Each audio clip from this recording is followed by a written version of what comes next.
Okay, so we start. I want to thank you, Giuliano Toshiro Yajima. He's researcher at the Levy Institute at Bard College. He's in the US.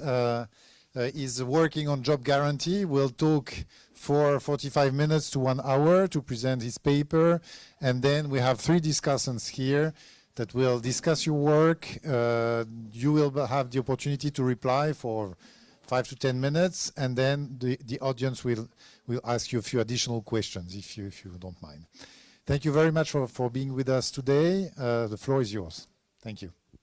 All right. Well, good afternoon, I think. I mean, in Europe, obviously. Well, first of all, I want to thank, for the invitation, and especially Danny Lang, who kind of extended this invitation to sort of present in this Epoch series.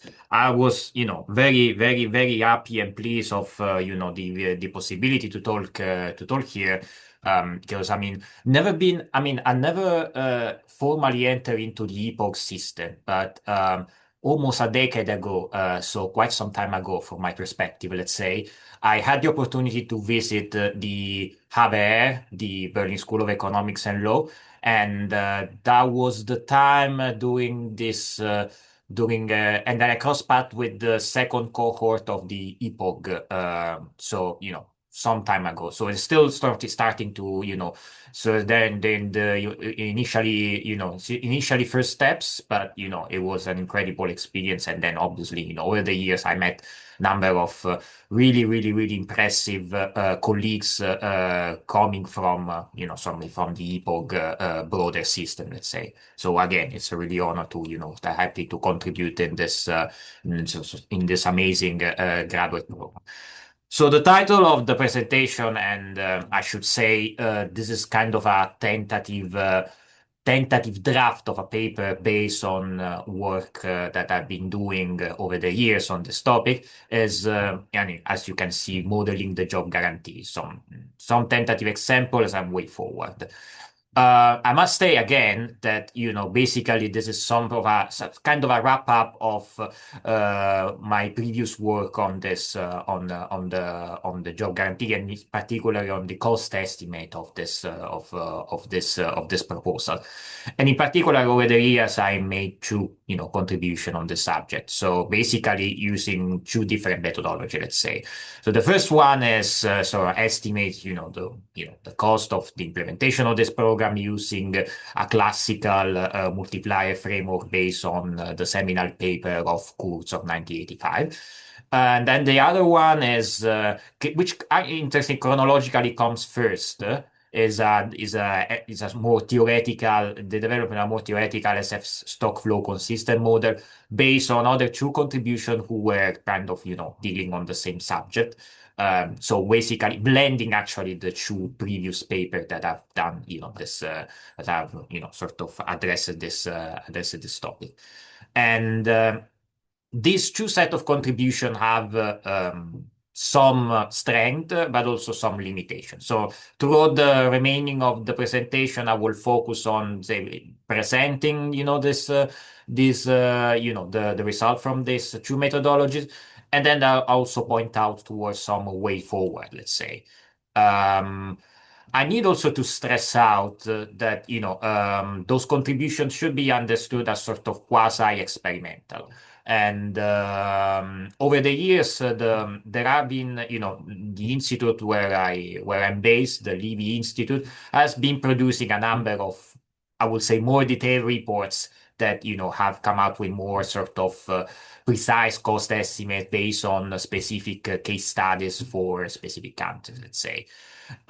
If one is interested in sort of dealing more on, the subject both at a sort of a theoretical level, and also, and maybe more importantly, from from an applied policy sort of level, I mean, I highly recommend you to check out this, this website that's been developed by some of my colleagues at the Institute.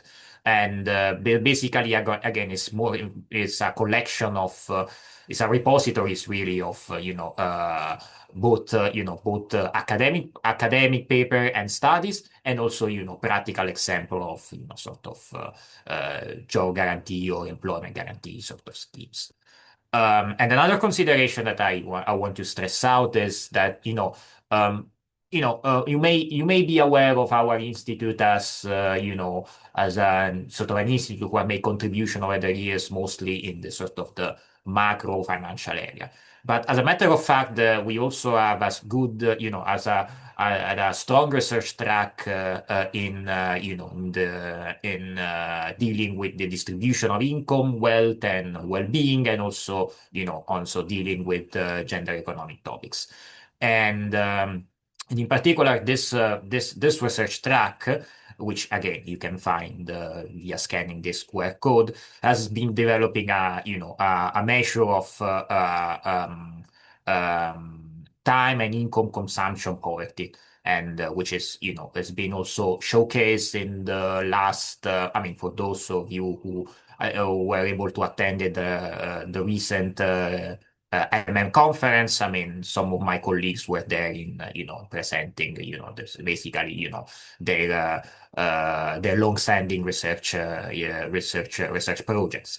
And so their approach, in a way, has been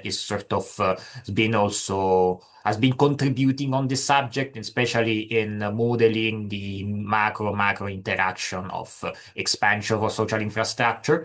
And in particular, finding out alternative scheme for more gender egalitarian allocation of unpaid work. So some of their work are also, made important contribution of the, on the, on the, on providing cost estimates of, employment program, in a more broader sense. Say. So, obviously, I mean, it's important to, reference also the sort of work. So as for, coming back to one of my contribution of the subject. So again, as I said, over the years, I mean, I've made basically on this topic two set of contribution. And the first one basically falls within this sort of classical input-output multiplier analysis. And what we did with my co-authors, in particular in this paper that was published in the Journal of International Political Economy, was to sort of estimate these Raffian output, employment, and import multipliers for the US.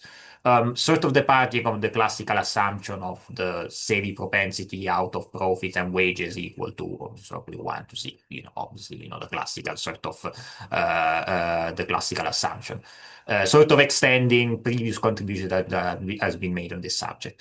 And another sort of point of this exercise was to sort of estimating the CO2 multiplier again for the US.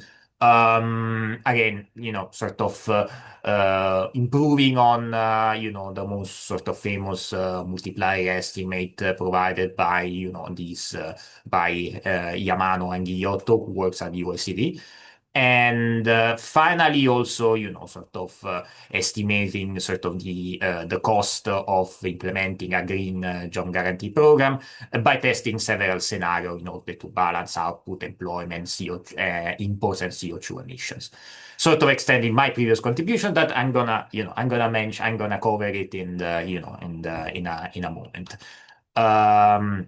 So again, I mean, the topic is actually, I mean, I build up on, again, previous, pre-pandemic, I would say, sort of contribution in this subject when, the idea of the Green New Deal, in the 2008 was well, first still proposed by, I mean, what seems to be at the time small circle in the sort of the radical left in the sort of in the US, which eventually, turned out to be quite influential in also shaping the sort of the debate on employment policies.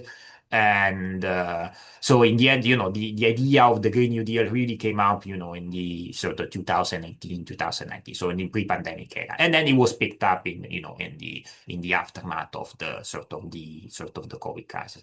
So in particular, there was this famous report by the Levy Institute, in which there was this sort of estimation of this program based on a standard input-output multiplier framework. And afterwards, there was a follow-up paper by Nessian and Ray, who kind of build up on these estimates in order to sort of, kind of having a more broader policy package. So really, what we did is to sort of took the original sort of estimates in terms of which, in aggregate terms will amount to sort of this 400 billions US dollars. And use those figures to sort of perform a number of scenario analysis with the properties that those co-authors had identified in these previous contributions.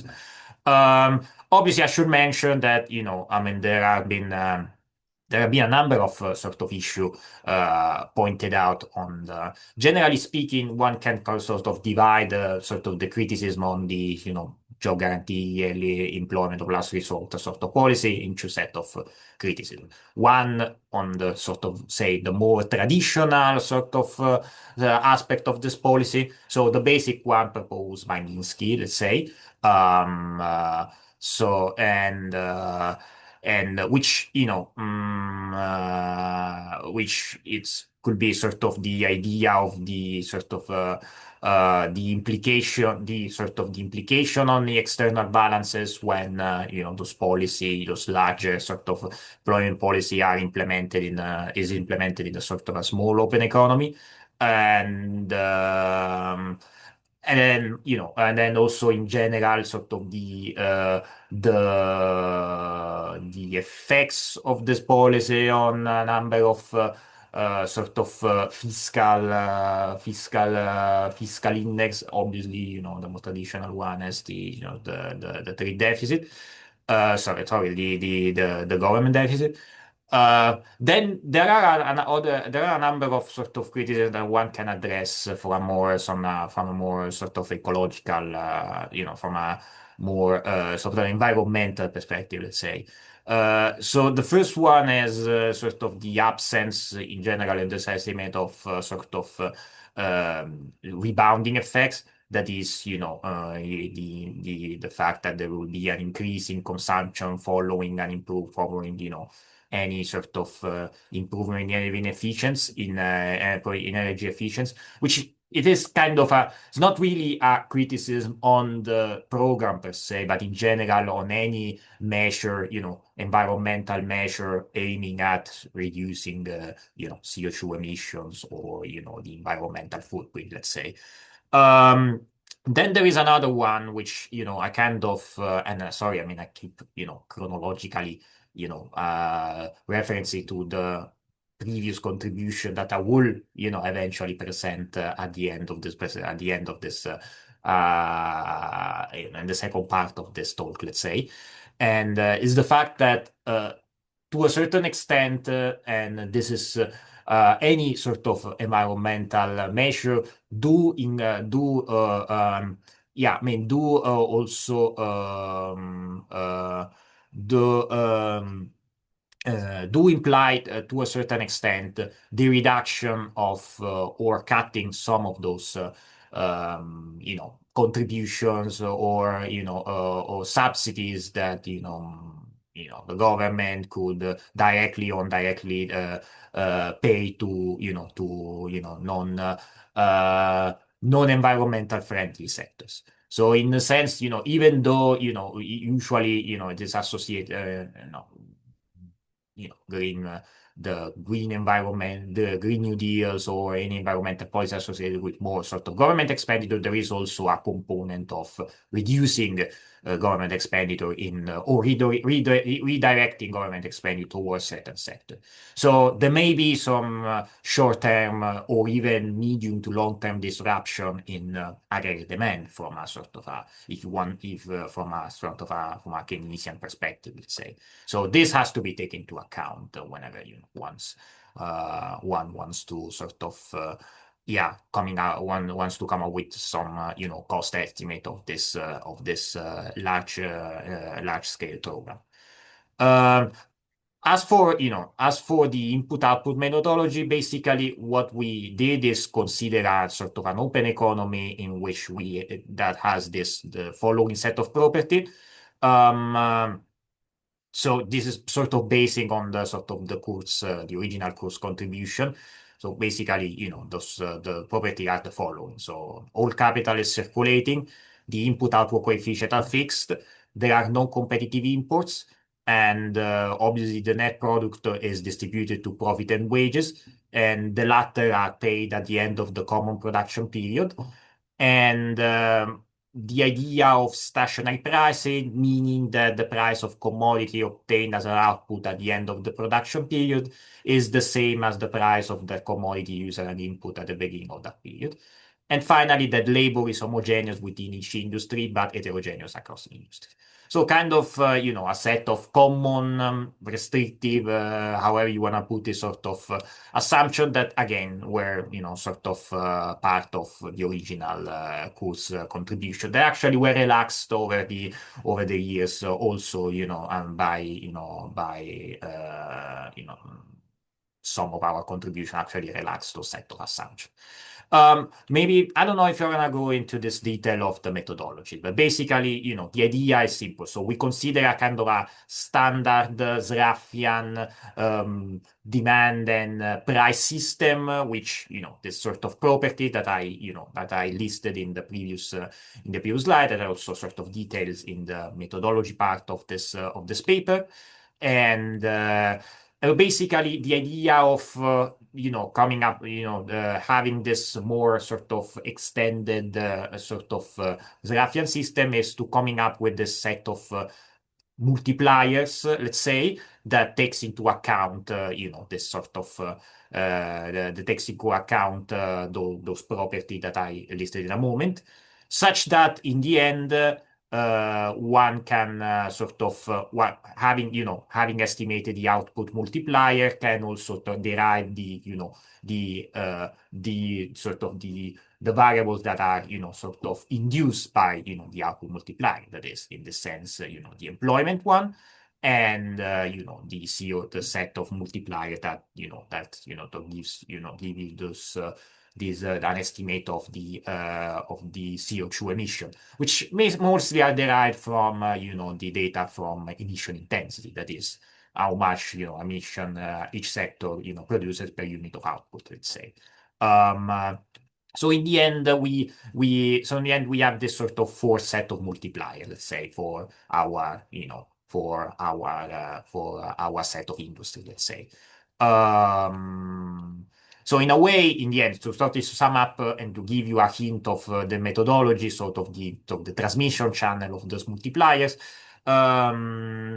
So the multiplier effect will depend on those five set of conditions. That is the technical condition of production, the income distribution, the saving ratio out of wages and profits, the consumption pattern, and the inputs per unit output of gross output.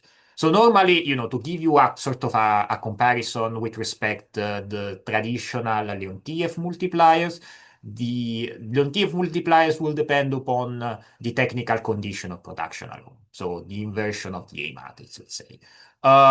Whereas sometimes some of those multipliers and some of this methodology do extend it also to incorporate point E, that is the rule of imports. So these are are known as the Miyazawa multipliers. That is the multiplier that do take into account also the influence of import. But really the sort of the the classical or the sort of the Kurz contribution comes from adding this three additional transmission channel, let's say, that is income distribution, the saving ratios, and the consumption and the inference of the consumption pattern. So in the end, again, it's a way to define and redefine better the sort of the multiplier effect. And maybe, if I will have some time, I'll even show you how one can sort of start from the general sort of Kurz case and arrive to the standard sort of Keynesian multiplier, which in the end is just the inverse of the the aggregate sort of saving ratio. But nevertheless, so we did for the reason we did estimate those set of multipliers in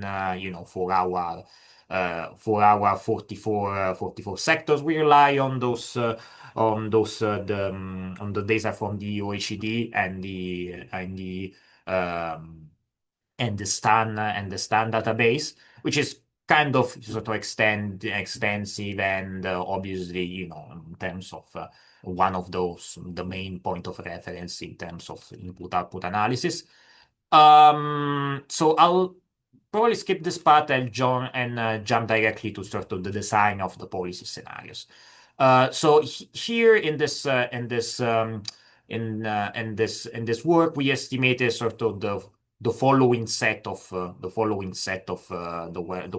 scenarios, with scenario one being kind of sort of our baseline. So the scenario two was sort of this original 400 billions conceived by the previous contribution, distributed in a evenly fashion to all our 44 set. So a kind of point of comparison, kind of also basically to provide kind of a point of comparison in terms of trying to sort of not trying to target any specific sector, but instead sort of floating in a sort of in a even way, this additional push in exogenous in aggregate demand. The sort of scenario three involves instead a sort of a similar stimulus again in terms of from a quantitative perspective, to only the so-called green demand management sector, and then I'll explain you what it means, how we identify those sectors. And the scenario 4 has similar property, but instead it tackles the so-called green structural change sectors. Scenario 5 has a kind of combine the previous two scenarios. That is, identifies the scenario that falls into the green demand management category and the green structural change category. And finally, scenario 6 has kind of falls business as usual sort of idea in terms of distributing these additional demands following the pattern of government expenditure from, again, this data taken from the input-output tables. So, I mean, basically following the share of government expenditure in each sector. So, I mean, in terms of, again, from a practical standpoint, what does it mean? So, for, the first scenario, so it's kind of, or the second scenario, to be more precise, to follow, to follow the presentation, does distribute this 400 billions toward this 44 sector in the economy. So practically means that each sector receives 9.09 billion in autonomous as an additional boost in autonomous demand. The scenario 3, so the green demand management sector, identifies instead those sectors that satisfies, let's say, those following properties. That is, the sector that has higher than average output multipliers, output and employment multipliers, and lower than average CO2 and import multipliers. So from a practical perspective, it means that we identified sort of the set of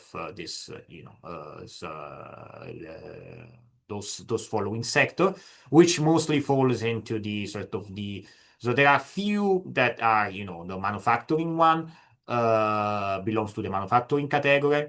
And then the construction sector is identified as well, and mostly falls into sort of the trade service categories and the public service categories, which it's kind of also an interesting observation from looking at the structure of the U.S. economy, let's say. From the scenario 4 is the strategy again. It's similar, but we look instead at the sort of ratio, let's say, which you can even argue that those ratio you can be proxy as sort of can be understood as sort of a quasi elasticity, let's say. So I mean, because in the end, those so yeah, so the idea is to sort of find those identify those ratios that in terms of demand and employment generation are higher than average, and obviously again, and well here I mean there is a typo, but the idea is having lower than average. No, there is no typo. So actually, we put as a reference, this. So high also having a higher than average employment to import ratio and higher than average output to CO2 ratio. So the idea is again to identify this the sectors that can provide not just a boost in aggregate demand, but also having a more sort of provide a more sustainable, either in terms from a sort of an CO2 emission perspective, and also from from reducing or minimizing import leakages, let's say. And this is meant to be captured by looking at how to identify correctly those sectors by estimating those thresholds, let's say, and then finding out which sector satisfy those conditions, and therefore investing in those sectors. And as a matter of fact, for the structure of the West economy, those are the sectors that satisfy those categories, let's say.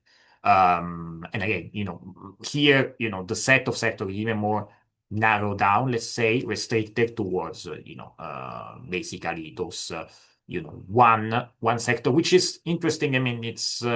I mean, we'll discuss this if I have some time, because it's categorized as a kind of manufacturing sector, but it's technically, it's capture also, some components of services, and the rest it's sort of more, they can be sort of qualified as in sort of the high tech service sector, as a high tech service sectors. And finally, scenario 5 is really, the combination of those two, sort of the two previous identification strategy, let's say.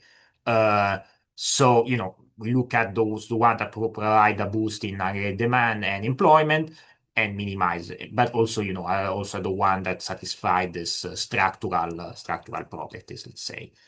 So, we narrow down this, meaning that we narrow down the set of sector even further, and then what we did discover for for those for this economy is that those sectors that satisfy those properties is really that is this the aforementioned mining support service activities and IT activities, for IT activities. So we distributed this 400 billion shock accordingly. And finally, again, we follow the pattern in the last scenario for of government demand, And mostly here, I mean, I took a sample of the most involved sectors. That is the one that receive more share of government expenditure, or that represent the largest share of government expenditure. And then, as but mostly, the one that are usually at the bottom of the sort of the input-output definition, the service categories, or the one related to sort of human health, social worker activities, education, and public administration. And it's also interesting also the sort of pharmaceutical sectors. And finally, this is sort of the wrap up of sort of the results, and it is interesting. And then was part of the one of the takeaways of this paper, and because one perhaps from an ex ante sort of strategy, one might have expected that, say, the scenario 5, that is the one combining sort of the optimal property, let's say, picking up the sector either from a structural perspective and from a demand management perspective, then this they would have delivered the best results in terms of output growth and employment growth, and while minimizing CO2 and import emission. But then, as a matter of fact, we find out a kind of a more sort of nuanced picture, let's say. So, for instance, in terms of pure job creation, the scenario 3 was the best one, or is the best one. Whereas in terms of CO2 minimization, let's say, scenario 4, that was the structural sort of scenario, is the best one, but not is the best one alongside the minimization of imports.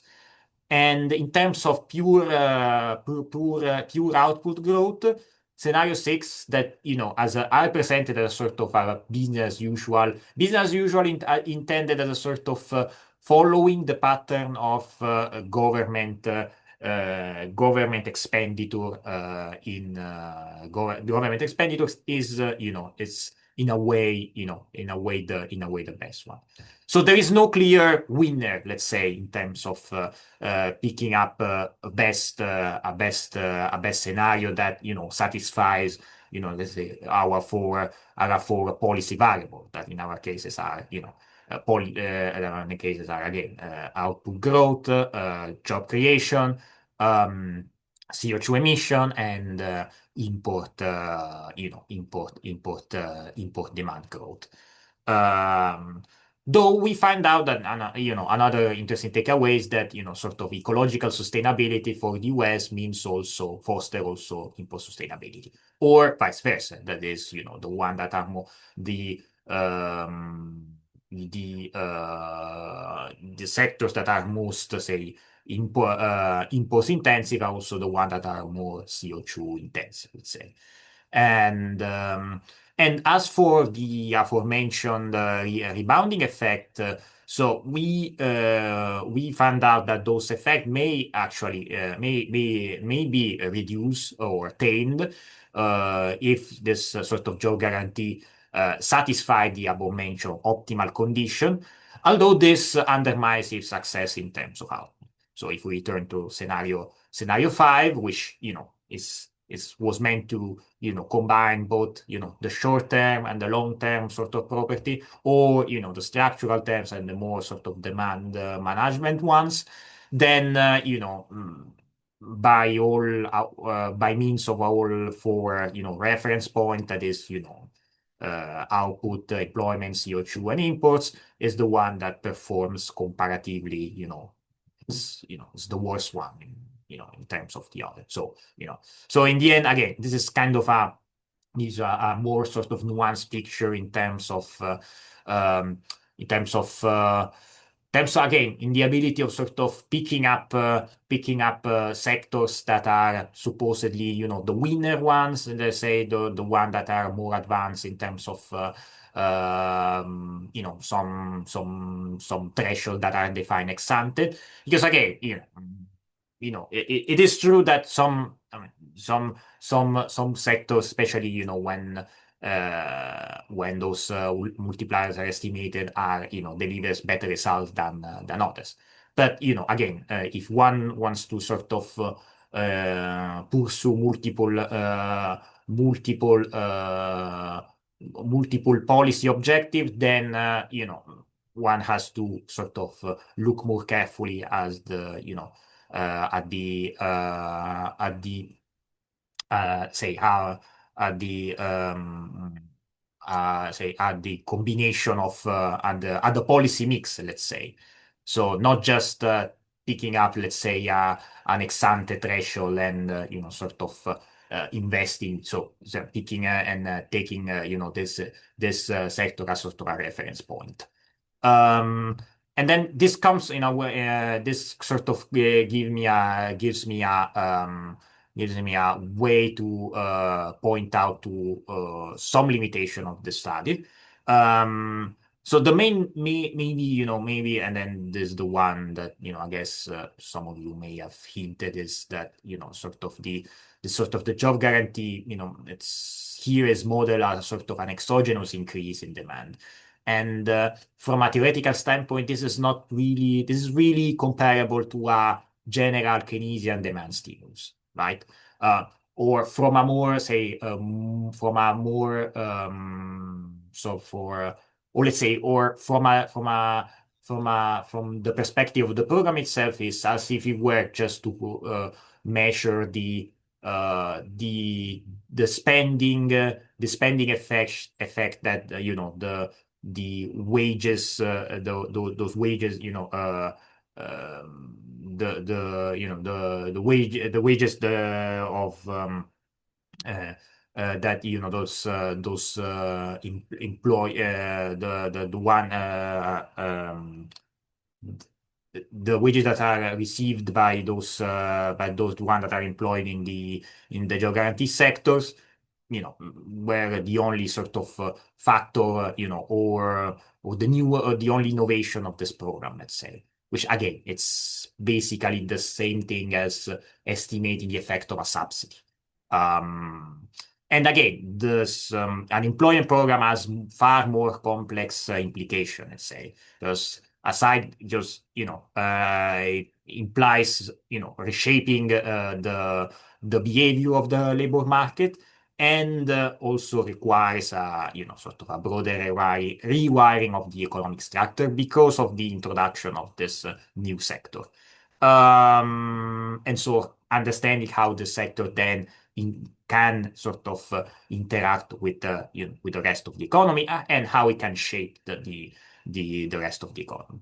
And from a modeler perspective, this requires at the very least, modeling an entire new sector, and as a result has to be incorporated into the simulation. And again, if one wants to adopt and follow this methodology, then again, using a kind of a static sort of framework and an input-output one, then this implies adding a sort of an additional sector in a set of, this following the example of the data set at USD, adding a 45th sector to this 44, available in this, and it does it, and estimating a new set of multipliers. And then this is something actually that I did very recently for a paper that I presented a few weeks ago in a conference in Dakar, in Senegal. And I don't wanna enter in the details of this set of the scope and the idea of this paper, but the idea basically was to improve on the sort of build on this methodology of those classical multipliers, and then correct the bias that was originally there in terms of, sort of not being able to separate between a standard demand, sort of demand stimulus versus a more sort of Keynesian, for a more sort of job guarantee kind of measure. Which in the end was, the idea of one of the main point of separating in Minsky, in Minsky contribution, the relevance of this of a direct job creation approach versus an indirect demand stimulus approach. So, for instance, this with this methodology that again, and then in practical terms, from an input-output perspective, means that one is able to identify either direct and indirect effect. So, again, for the I mean, this exercises was similar in the sense in terms of design. So I mean, I don't want to cover the scenario 3 and 4, which are more kind of which involved a bit of modeling structural changes, which is another topic that I won't tackle in this presentation. But maybe to understand the difference between a Keynesian demand stimulus and a job guarantee one in an input-output framework, then maybe we can focus on scenario 1 and scenario 2. And here in scenario, the difference between the two is really having those kind of direct and indirect effect. So the direct effect being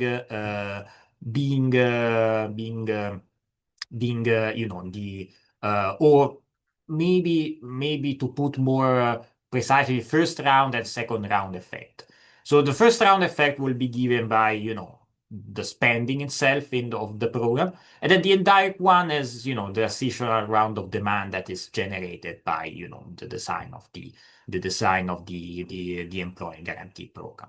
So what it means effectively is that whilst the scenario 1, which is the Keynesian standard one, does give you just one figure for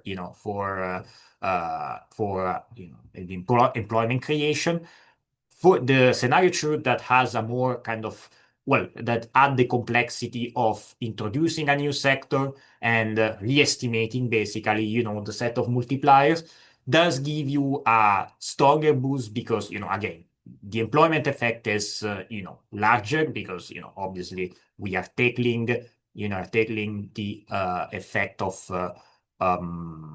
we are taking the effect of estimate.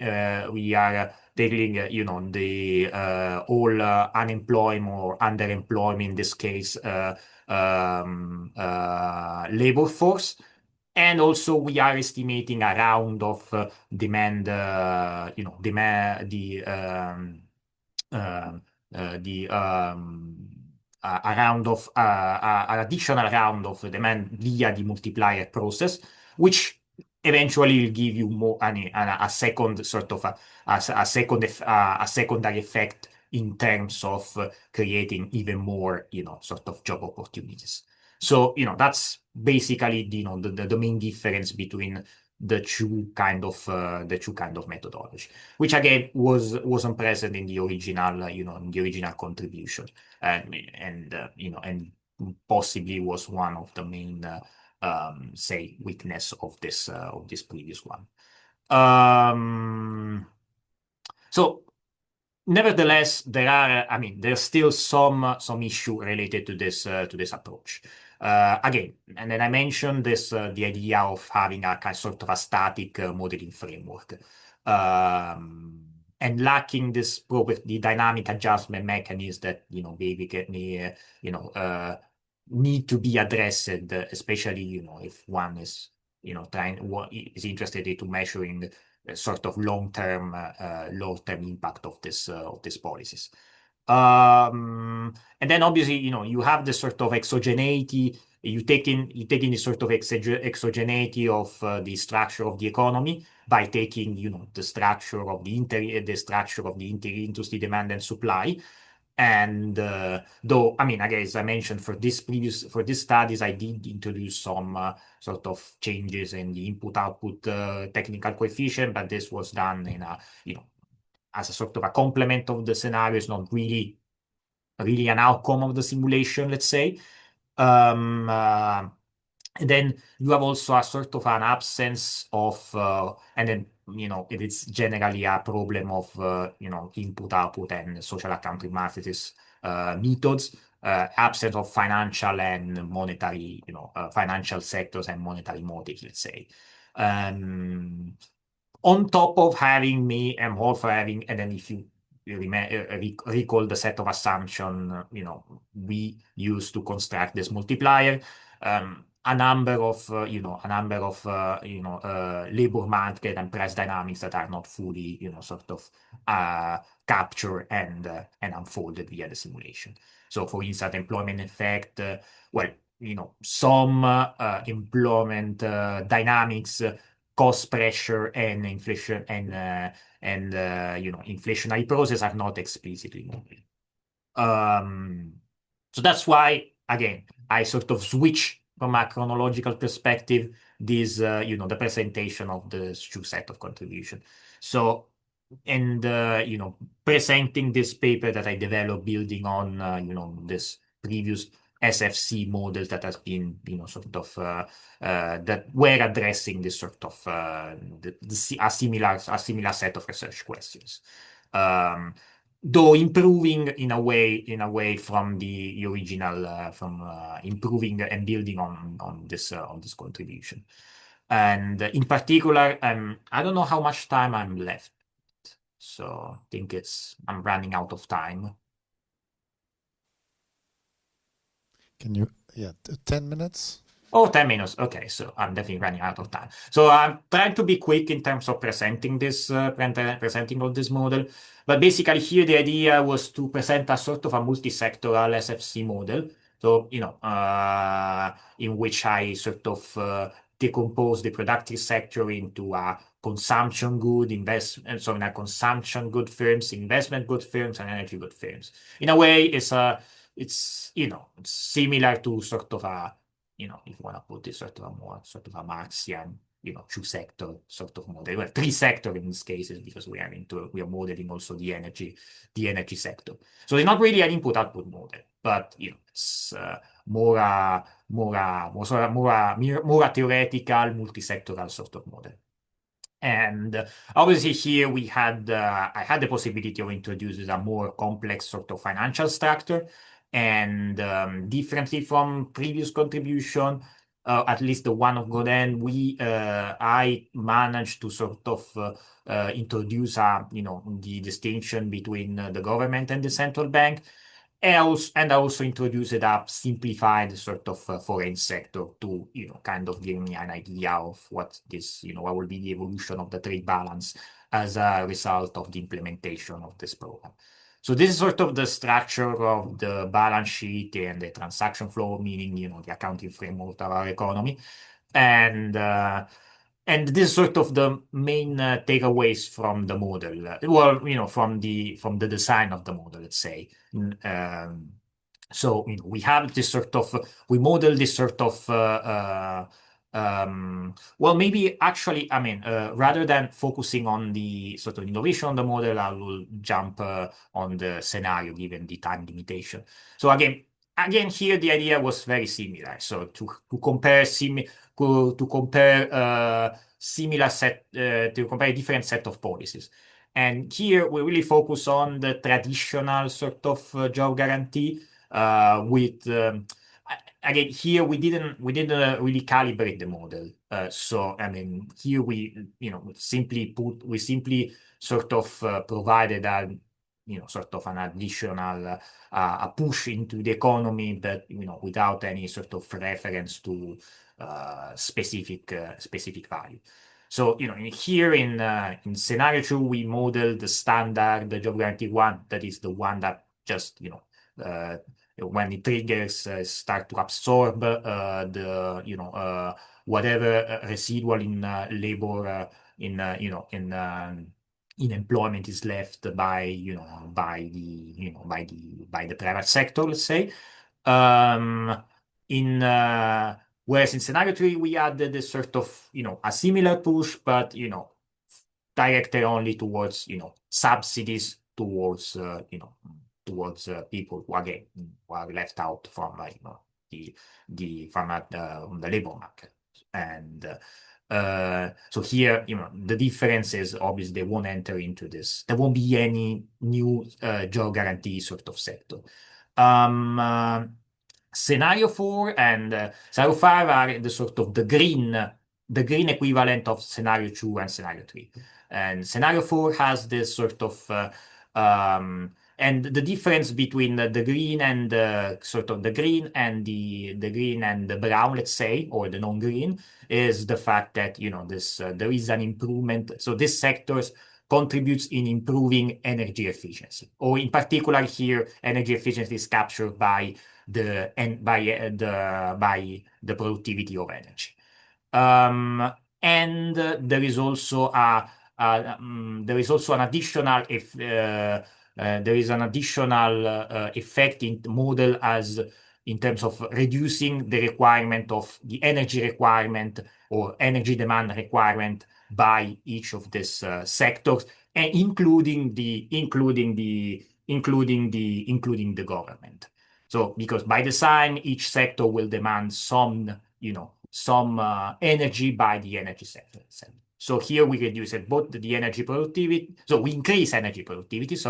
We increase energy productivity, and decrease sort of the energy requirement or energy demand from each sector, let's say.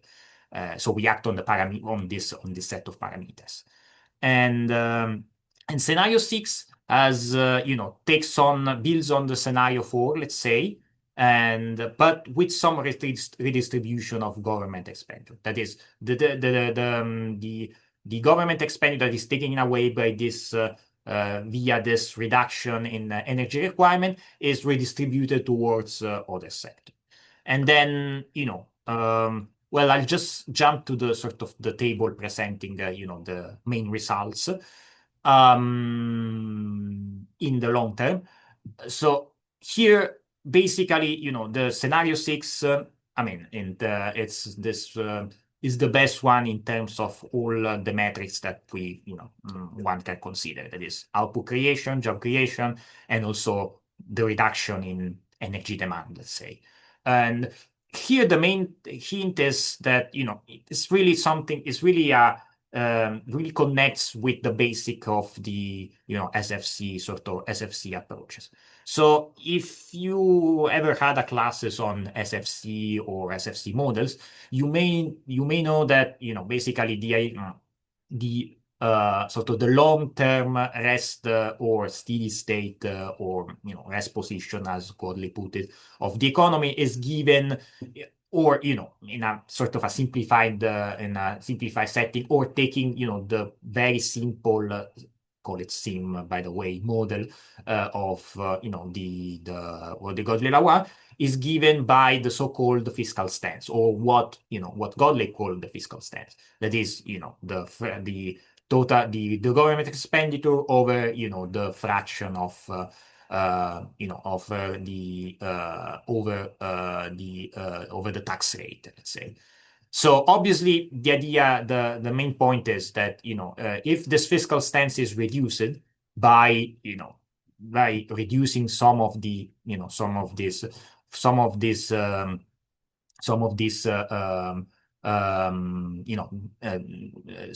demand that come from the government sector, and as it is injected towards the energy sector, and it is not properly counterbalanced in order to maintain a steady, say, fiscal stance. Obviously, what you will have is a sort of a lower steady state in terms of output, because from an aggregate perspective, you are lowering this so-called fiscal stance. Obviously, here, since we are considering the open economy, the fiscal stance is also, involves also, considering the so-called, import multiplier.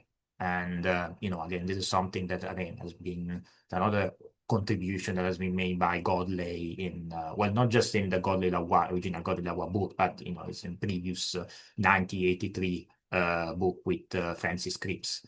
But again, the main point is, the main takeaways, at least from this, from this contribution, I mean, it could really, sort of, again, it's, the idea of taking seriously the possibility that, this, the short-term demand disruption can be something that one should really worry. So, for instance, a punitive sort of approaches in terms of energy transition, by via, for instance, increasing or reduce, or simply put, reducing government subsidies towards, sort of the brown sectors, or increasing taxes in terms of increasing taxes towards, brown sector in order to force, some process of energy efficiency, then will eventually lead from a sort of a Keynesian perspective towards,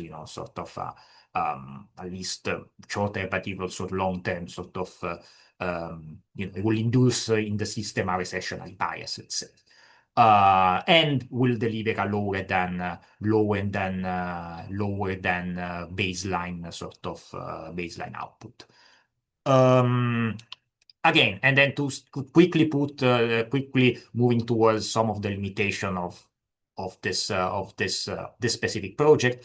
So as I mentioned, this model has not been calibrated. So parameters were either taken from the literature or chosen to ensure a sort of a reasonable baseline. And the model itself, like many models in this literature, produces a sort of a steady state baseline with no endogenous sort of mechanism for doing these business cycles, let's say. So there is so it's not a business cycle model in a strict sense. And labor market modeling can be also improved by sort of including the set of a set of considerations, such as endogenizing labor supply, introducing difference in skills, gender, races. And again, obviously, one can also work a bit on. So we had, obviously, we follow a sort of a Kaleckian sort of approaches in terms of, obviously, modeling prices, but we didn't sort of included the conflict inflation sort of mechanism. And also, we also excluded one of the important contribution of Godley on the subject, that is, modeling the rule of inventories. Which are, according to Godley, were important to sort of estimating the effect on historical unit cost, prices and profits, and also a way to introduce a sort of the effect of time in simulations. And obviously, and then also there are some limitation of for the modeling of external sector, because we had a simply fixed change system, and counterbalanced by some flows of capital. You can think of official reserve, let's say. So there is no foreign unofficial financial flows, or private financial flows. And though I have to say that there is a model that has been developed by a colleague of mine at the Federal University of Rio de Janeiro, who has introduced, the conflict inflation dynamics and the financial sort of, and a more sort of detailed picture of financial flows for a small open economy. Again, working on this again, looking at the effect of the implementation of this employment guarantee policies. This obviously is particularly useful, especially the conflict inflation part, to understand, one of the claims that is made by, the core of this job guarantee literature, that this can, to a way, also provide an anchor in terms of, wages in particular, and then as an effect, it can also anchor, the entire price system. Which again is one of the contribution, one of the point, and then with this I wrap up. This one of the point that has been made at by this literature. Okay, so I'll stop here for the time being. I'll thank you, for your attention, and I look forward to for question and comments from the public. Thank you very much. Thank you. Okay.